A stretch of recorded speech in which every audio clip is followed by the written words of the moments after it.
పాలస్తీనా issue కొన్ని దశాబ్దాలుగా జరుగుతున్నది. ఇది ఒక్కసారి యుద్ధం జరగలేదు, ఒక్కసారి కాల్పుల విరమణ జరగలేదు.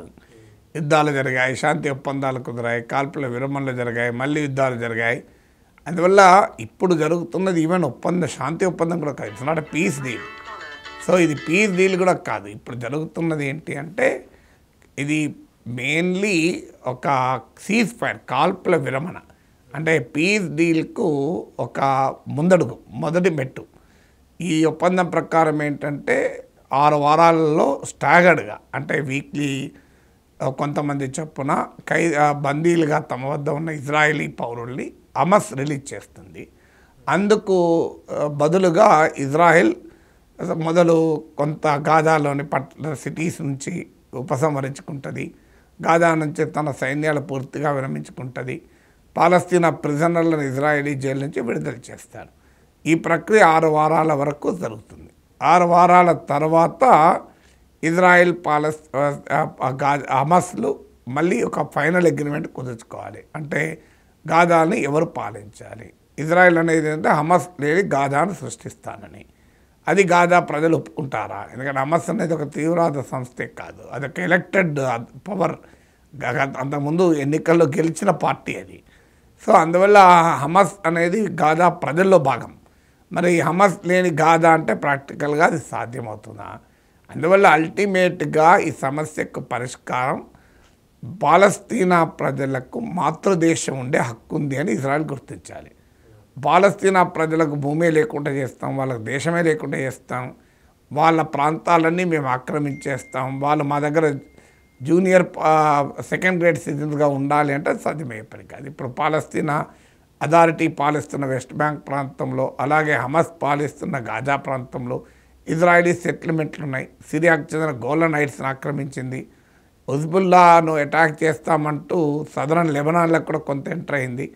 అందువల్ల ఇజ్రాయిల్ ఇక మేము పాలస్తీనా ప్రాంతాలను కానీ పొరుగునున్న అరబ్ దేశాల ప్రాంతాలను కానీ ఆక్రమించము, పాలస్తీనా ప్రజలకు కూడా మాతృదేశం కలిగి ఉండే హక్కు ఉంది అని ఇజ్రాయెల్ గుర్తించాలి.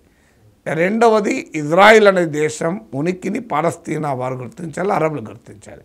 మేము ఇజ్రాయిల్లే గుర్తించాం, యూదులకు దేశమేనే గుర్తించామని వీళ్ళు అన్నా సాధ్యం కాదు.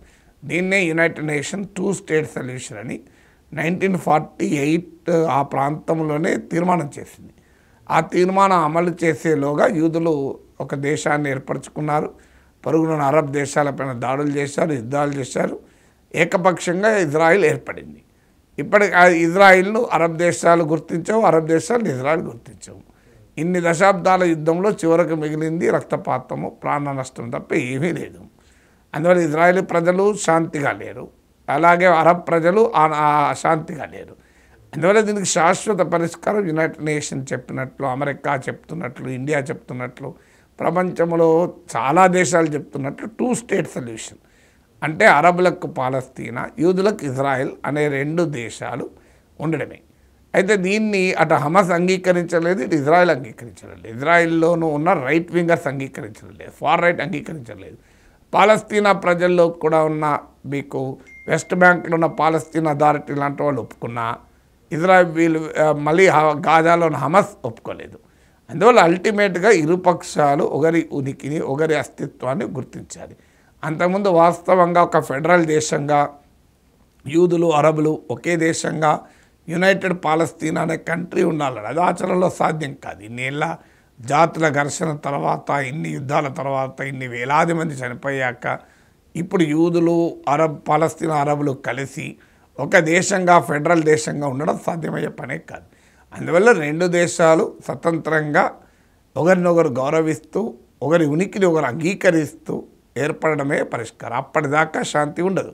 ఇవన్నీ శాంతి వైపుగా, పరిష్కారం వైపుగా 2 అడుగులు ముందుకేయడం, మళ్ళీ 3 అడుగులు వెనక్కేసే ప్రమాదం ఎప్పుడైనా ఉంటుంది అని చెప్పి మన ఒప్పందాలు కుదుర్చుకోవద్దా అంటే ఎక్కడో చోట యుద్ధానికైతే ముగింపు పలకాలి కదా. ఇప్పటికే 45,000 మంది చనిపోయారు పాలస్తీనా ప్రజలు, లక్షలాది మంది దాదాపు పాలస్తీనా ప్రజలంతా నిరాశ్రయులయ్యారు.